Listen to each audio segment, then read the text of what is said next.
प्रधानमंत्री नरेंद्र मोदी का हर विदेशी दौरा भारत में वोट बटोरने का जरिया क्यों बन जाता है? क्या घरेलू स्तर पर अपनी नाकामियों को छुपाने के लिए प्रधानमंत्री नरेंद्र मोदी के अमेरिका दौरे का इस्तेमाल किया जा रहा है? दोस्तों, याद कीजिए, ऑस्ट्रेलिया का दौरा। ऑस्ट्रेलिया में एक बड़ा सम्मेलन होने वाला था जिसमें कई देश शिरकत करने वाले थे, मगर वो सम्मेलन रद्द हो गया। बावजूद उसके प्रधानमंत्री नरेंद्र मोदी गए। क्यों? क्योंकि ऑस्ट्रेलिया के अंदर उन्हें एक बड़ी चुनावी रैली को संबोधित करना था जिसमें एनआरआईज मौजूद थे, जहां पर करोड़ों रुपए खर्च किया गया था, और वो करोड़ों रुपए किसने दिए कोई नहीं जानता। इस तरह की वहां पर रैली करने का सिडनी के एक स्टेडियम के अंदर एक बार फिर प्रधानमंत्री नरेंद्र मोदी अमेरिकी दौरे पर जा रहे हैं, और गोदी मीडिया उनसे असली सवाल पूछने के बजाय एक बार फिर मोदी मोदी कर रहा है। गोदी मीडिया क्या कहेगा कुछ देर बाद, मगर सबसे पहले कांग्रेस ने करारा प्रहार बोला है कि मणिपुर जल रहा है, मैं चला अमेरिका। उद्धव ठाकरे ने भी उनसे सीधा सवाल किया है कि प्रधानमंत्री नरेंद्र मोदी एक ऐसे वक्त जब मणिपुर में हालात बेकाबू हो गए हैं, अमेरिका दौरे पर चल पड़े हैं। मैं आपसे एक सवाल पूछना चाहता हूं, प्रधानमंत्री नरेंद्र मोदी अगर अमेरिका के दौरे पर जाएं, बहुत अच्छी बात है। विदेशी दौरे पर एक देश के प्रधानमंत्री को जाना चाहिए, मगर उस विदेशी दौरे का इस्तेमाल भारत में वोट बटोरने के लिए नहीं हो सकता है। पूरा प्रचार तंत्र देश के विदेश मंत्री एस जयशंकर बोल रहे हैं कि भारतीय प्रधानमंत्री नरेंद्र मोदी अमेरिकी संसद को संबोधित कर रहे हैं, मानो वो बहुत चमत्कारी बात है। मैं आपको बता दूं, इससे पहले 5 प्रधानमंत्रियों ने अमेरिकी संसद को संबोधित किया। प्रधानमंत्री नरेंद्र मोदी दूसरी बार कर रहे हैं, यह बार बार बतलाया जा रहा है, मगर मैं आपको बतलाना चाहूंगा कि देश के पहले प्रधानमंत्री पंडित नेहरू ने उस वक्त अमेरिकी संसद को संबोधित किया था 1949 में, जब भारत की साख नहीं थी। राजीव गांधी ने उस वक्त अमेरिकी संसद को संबोधित किया जब भारत अमेरिका के लिए खुला बाजार भी नहीं था। पिछले प्रधानमंत्री जो कर चुके हैं, प्रधानमंत्री नरेंद्र मोदी जो अब कर रहे हैं, उसे एक बहुत बड़ा चमत्कार बताना अपने आप में बहुत हास्यास्पद है। इसीलिए मैं कहना चाहता हूं दोस्तों कि प्रधानमंत्री नरेंद्र मोदी का विदेशी दौरा एक कूटनीतिक घटनाक्रम ना होके कहीं ना कहीं भारतीय जनता पार्टी के लिए वोट बटोरने का जरिया बन गया है। सबसे पहले दोस्तों, मैं आपको बतलाना चाहूंगा कि प्रधानमंत्री नरेंद्र मोदी से पहले किन किन प्रधानमंत्रियों ने अमेरिकी संसद को संबोधित किया है। 1949 जवाहरलाल नेहरू, 13 जुलाई 1985 राजीव गांधी। यह वो दौर था जब भारतीय बाजार खुला भी नहीं था, यानी कि भारतीय बाजार अमेरिकी निवेशकों के लिए आकर्षक भी नहीं था। इसके बाद पीवी नरसिम्हा राव, 18 मई 1994, यह वो दौर था जब भारतीय बाजार खुल गया था, इसलिए अमेरिकी निवेशकों को मौका दिखाई दे रहा था भारतीय बाजारों में। फिर अटल बिहारी वाजपेयी 14 सितंबर 2000, मनमोहन सिंह 19 जुलाई 2005। पूरा इतिहास रहा है इससे पहले प्रधानमंत्रियों का। उन्होंने अमेरिका जाकर वहां की संसद को संबोधित किया। तो अब अगर प्रधानमंत्री नरेंद्र मोदी दूसरी बार संबोधित कर रहे हैं, क्योंकि पिछले 10 साल से वो देश के प्रधानमंत्री हैं, तो इसमें कौन सा चमत्कार हो गया, मैं समझना चाहता हूं। एक सीधा और सरल सवाल, याद है आपको, अमेरिका के पूर्व राष्ट्रपति जॉर्ज डब्ल्यू बुश और पूर्व प्रधानमंत्री मनमोहन सिंह ने इंडो यूएस न्यूक्लियर डील पर हस्ताक्षर किए थे। एक ऐसा न्यूक्लियर डील, एक ऐसा समझौता जो अमेरिका का बहुत ही कम देशों के साथ है। मनमोहन सिंह ने अमेरिकी संसद को भी संबोधित किया था, इंडो यूएस न्यूक्लियर डील पर भी हस्ताक्षर किए थे। अब ये 2 बड़ी चीजें हुई थी, मगर क्या इसको लेकर यह कहा जाने लगा कि यह पूर्व प्रधानमंत्री मनमोहन सिंह का करिश्मा है? क्या यह कहा जाने लगा सिंह इज किंग? नहीं ना, क्योंकि जब प्रधानमंत्री मनमोहन सिंह गए थे तो वो देश की नुमाइंदगी कर रहे थे, वो अपनी नुमाइंदगी नहीं कर रहे थे। ऐसे में अगर प्रधानमंत्री नरेंद्र मोदी दूसरी बार संबोधित कर भी रहे हैं तो इसमें देश की कूटनीतिक जीत है, प्रधानमंत्री नरेंद्र मोदी की कूटनीतिक जीत नहीं है। मैं आपको बतलाना चाहता हूं कि किस तरह का बेहुदा कवरेज जो है वो गोदी मीडिया न्यूज चैनल्स कर रहे हैं, कि करके आपकी स्क्रीन पर प्रधानमंत्री नरेंद्र मोदी का अमेरिका दौरा, मोदी जितना लोकप्रिय कोई नहीं। फिर देखिए, अमेरिका में बिछ गया रेड कारपेट। मानो इससे पहले जिन 5 प्रधानमंत्रियों ने अमेरिकी संसद में जाके संबोधित किया, उन्हें रेड कारपेट में नहीं, उन्हें कांटों पर झिलवाया गया था। शर्म आती है रिपब्लिक न्यूज चैनल को। आगे देखिए, अमेरिका में बॉस नहीं TV9, प्रधानमंत्री नरेंद्र मोदी इस देश के प्रधानमंत्री हैं। हां, तुम्हारे बॉस हो सकते हैं, यानी TV9 के बॉस हो सकते हैं। आगे देखिए, रिपब्लिक भारत, सज गई मोदी थाली, अमेरिका में मनेगी दिवाली। अमेरिका में गूंजे गूंजे मोदी के नारे। अच्छा, इस रहस्य पर से पर्दा हटाइए, कौन मोदी मोदी के नारे लगाता है बताइए ना। याद कीजिए, ऑस्ट्रेलिया, वहां पर एक रैली की गई थी। क्या हम जानते हैं किस तरह से गुजरात से बाकायदा लोग वहां पहुंचे थे? बसों में भर भर के उस स्टेडियम तक लोग पहुंचाए गए थे। क्या हम जानते हैं कि उसमें किसका पैसा लगा था? अगर अमेरिका में मोदी मोदी के नारे लग रहे हैं तो वहां बसे NRIs द्वारा, भारतीय मूल के लोगों द्वारा।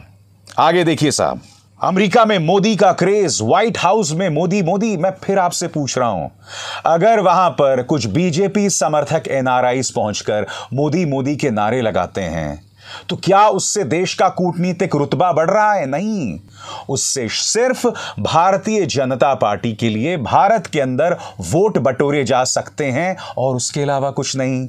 आगे देखिए, मोदी का प्लान अमेरिका, विपक्ष की बैठक फ्लॉप। अमेरिका में प्रधानमंत्री नरेंद्र मोदी को 21 तोपों की सलामी। अमेरिका में मोदी बोलेंगे, दुनिया सुनेगी। अमेरिका गुलजार, मोदी का इंतजार। अमेरिका में मोदी मोदी। अमेरिका में प्रधानमंत्री मोदी की गजब की दीवानगी। Modi Modi echoes in America. मैं फिर एक बार उस सवाल को संबोधित करना चाहता हूं जो कुछ देर पहले मैंने आपसे पूछा था।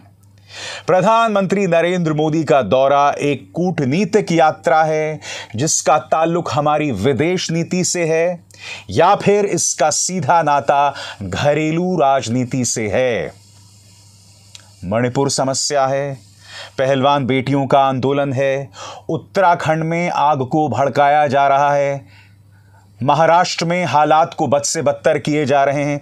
ये तमाम घरेलू मुद्दे हैं। चलिए बाकी मुद्दों को भूल जाइए, मगर कम से कम मणिपुर पर तो कुछ बोलिए प्रधानमंत्री। कितने शर्म की बात है कि आप रविवार को मन की बात करते हैं प्रधानमंत्री, और उस मन की बात में मणिपुर में जो हालात बद से बदतर हो रहे हैं उसे संबोधित करने के लिए आपके मुंह से एक शब्द नहीं निकलता। आप यह नहीं अपील कर सकते कि वहां पर शांति बनाए रखी जानी चाहिए। देखिए मणिपुर की जनता किस तरह से प्रधानमंत्री नरेंद्र मोदी के मन की बात का विरोध कर रही है आपके स्क्रीन पर। मन की बात हारिबा मन की बात थोरो मसे कोई बिकु खरगी बनुंगा जानिंदे बजे फोलोक चले मन की बात मन की बात मन की बात मन की बात मन की बात नरेंद्र मोदी रबी मन की बात नरेंद्र मोदी रबी मन की बात बोली लगा मन की बात नरेंद्र मोदी की मन की बात मन की बात मन की बात बीजेपी गिरेगा मणिपुर में बीजेपी गिरेगा बीजेपी गिरेगा बीजेपी गिरेगा बीजेपी गिरेगा। दोस्तों, इससे स्पष्ट हो जाता है कि घरेलू मुद्दे पर जिस तरह से आलोचना प्रधानमंत्री नरेंद्र मोदी और भारतीय जनता पार्टी की हो रही है, उससे बचने का सिर्फ एक जरिया है, अमेरिका जाया जाए। वहां पर भारतीय टैक्स पेयर के पैसे से जो आयोजन होता है, एनआरआईज जिस तरह से आयोजन करते हैं, भारतीय समर्थक एनआरआईज जिस तरह का आयोजन करते हैं, और फिर उसके बाद उस स्टेडियम के अंदर जिस तरह से मोदी मोदी मोदी होता है, उसके जरिए भारत में वोट बटोरे जाएं और उसके अलावा कुछ नहीं। जो बुनियादी मुद्दे हैं उसकी तरफ किसी का ध्यान नहीं खींचा जाएगा। हकीकत यह है, और इसके अलावा कुछ नहीं। क्योंकि हो क्या रहा है ना दोस्तों, गोदी मीडिया न्यूज चैनल्स तो मोदी मोदी कर रहे हैं, मोदी का महिमा मंडन चल रहा है, मगर असली सवाल नहीं पूछे जा रहे हैं। सवाल क्या है कि क्या जेट इंजन समझौते पर दस्तखत होंगे? यह मुद्दा क्या है, मैं आपको पढ़ के सुनाना चाहता हूं। प्रधानमंत्री नरेंद्र मोदी की अमेरिका यात्रा के दौरान जेट इंजन सौदे पर हस्ताक्षर किए जाने की क्या उम्मीदें हैं? हिंदुस्तान एरोनॉटिकल्स के साथ मल्टी मिलियन डॉलर के सौदे में जनरल इलेक्ट्रिक भारत में GE F414 जेट इंजन का उत्पादन कर सकता है। भारत में इन इंजनों का निर्माण भारतीय हवाई क्षेत्र के लिए परिवर्तनकारी होगा। GE 414 IN-6 इंजन जब भारत में बनाया जाएगा, भारत के स्वदेशी तेजस MK2 लड़ाकू के साथ साथ भविष्य के AMCA या एडवांस्ड मीडियम कॉम्बैट एयरक्राफ्ट एक स्टेल्थ फाइटर को शक्ति देगा। यह अहम समझौते पर दस्तखत किए जाने की उम्मीद है। मगर एक जमाना हुआ करता था जब पूर्व प्रधानमंत्री मनमोहन सिंह या अटल बिहारी वाजपेयी या नरसिम्हा राव या राजीव गांधी, ये लोग जब अमेरिका जाते थे ना, तो उस यात्रा में क्या होने वाला है, किन मुद्दों पर दस्तखत होने वाला है, उसकी चर्चा की जाती थी। आज हमारी विदेश नीति को लगातार नुकसान पहुंचाया जा रहा है। और कैसे? यह कहकर कि प्रधानमंत्री नरेंद्र मोदी जिस तरह से अमेरिकी संसद को संबोधित कर रहे हैं, ऐसा पहले कभी नहीं हुआ। प्रधानमंत्री नरेंद्र मोदी बॉस हैं।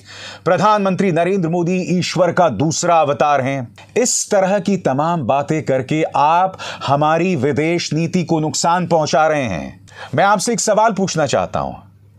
जिस तरह से NRIs की मौजूदगी में प्रधानमंत्री नरेंद्र मोदी स्टेडियम में जाकर रैलीज को संबोधित करते हैं, उससे भारतीय विदेश नीति को क्या फायदा हो रहा है? प्रधानमंत्री नरेंद्र मोदी ने तो पूर्व अमेरिकी राष्ट्रपति डोनाल्ड ट्रंप की मौजूदगी में अब की बार ट्रंप सरकार की अपील कर डाली थी। यह बात अलग है कि चुनावी नतीजों में जीत जो है जो बाइडेन की हुई। अब जो बाइडेन के साथ उनकी मुलाकात हो रही है। तो कहने का अर्थ यह है कि हमारी मौजूदा सरकार अपने अहंकार, अपनी छुटभैया सोच, अपनी सकरी सोच, अपनी राजनीतिक सोच में इस कदर घिर गई है कि जो भारत के दूर के लक्ष्य होने चाहिए उस पर उसकी निगाह नहीं जा रही है। विदेश नीति में किस तरह से फोकस होना चाहिए उस पर निगाह नहीं जा रही है।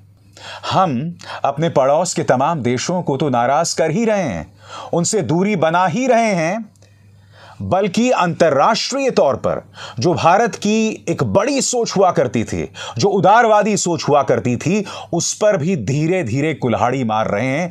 क्यों? क्योंकि हमें प्रधानमंत्री नरेंद्र मोदी का राजनीति के लिए महिमा मंडन करना है। भारतीय जनता पार्टी को भारत के अंदर वोट दिलवाने हैं, इसीलिए विदेश नीति गई भाड़ में, बस तुम मोदी मोदी करते रहो। अभिसार शर्मा को दीजिए इजाजत। नमस्कार। स्वतंत्र और आजाद पत्रकारिता का समर्थन कीजिए, सच में मेरा साथी बनिए। बहुत आसान है दोस्तों, इस ज्वाइन बटन को दबाइए और आपके सामने आएंगे ये 3 विकल्प, इनमें से एक चुनिए और सच के इस सफर में मेरा साथी बनिए।